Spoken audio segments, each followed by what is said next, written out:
Hi అండి, నమస్తే. ఈరోజు వంకాయ బంగాళదుంప అండి. బంగాళదుంపలు వంకాయలు ఇలా కోసుకొని నీళ్ళలో వేసుకున్నానండి, కొద్దిగా ఉప్పేసి.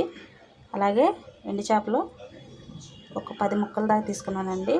ఒక 10 నిమిషాల ముందు నానబెట్టి ఇలా శుభ్రంగా కడిగేసుకున్నాను. పచ్చిమిర్చి, ఉల్లిపాయలు, టమాటాలు తీసుకున్నానండి. బంగాళదుంప వంకాయలో ఎండు చేపలు కూడా వేసుకుంటే చాలా బాగుంటుంది. ఒకసారి ట్రై చేయండి. ఇలా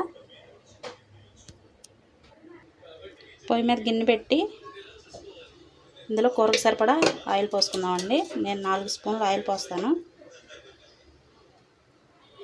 చూడండి, 4 స్పూన్లు ఆయిల్ పోసేసాను. ఈ ఆయిల్ కాగాలి.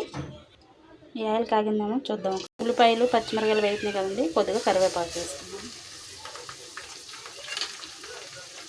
కలుపుకుందాం. కూడా వేసేసుకుందాం. చూడండి, వేసేసుకున్నాక ఒకసారి కలుపుకుందాం. అలాగే ఇందులో టమాటా ముక్కలు కూడా వేసేసుకున్నాం. వేసుకొని ఒకసారి కలుపుకున్నాం కదండి. ఇందులోనే సాల్ట్ కూడా కూరకు సరిపడా వేసేసుకున్నాం. కలిపేసుకున్నాం కదండి. ఒకసారి పెట్టుకున్నాం. చూడండి, ఒక గిన్నె తీసుకొని ఉల్లిపాయ సైజ్ అంత చింతపండు నానబెట్టుకున్నాం. చింతపండు నానబెట్టుకున్నాం కదండి. వంకాయలను బంగాళదుంపలు మగ్గినాయని చూద్దాం.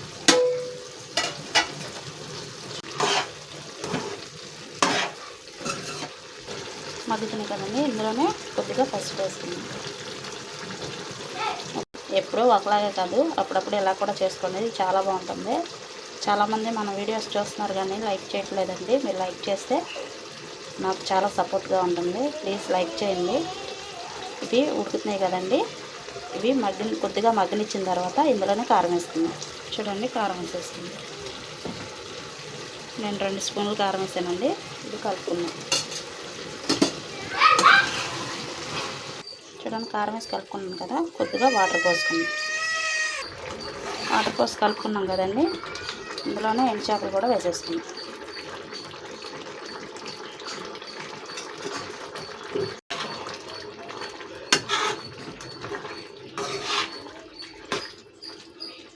ఎండు చేపలు కూడా ఇందులో వేసుకొని కలిపేసుకున్నాం కదండి. ఒక 10 నిమిషాలు ఉడికింది. ఇందులోనే మనం నానబెట్టి తీసుకున్న చింతపండు గుజ్జును కూడా వేసేసుకుందాం. ఇది ఒకసారి కలుపుకుందామండి. పులుసు పోసుకున్నాం కదండి, కలిపేసాం. మూత పెట్టుకొని దగ్గర పడేదాకా ఉడకనిద్దామండి.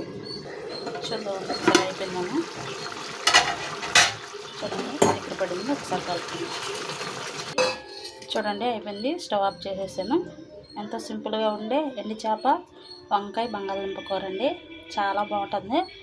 ఒకసారి ట్రై చేయండి. ఈ వీడియో మీకు నచ్చితే లైక్ చేయండి, షేర్ చేయండి, కామెంట్ చేయండి ఫ్రెండ్స్. Thank you.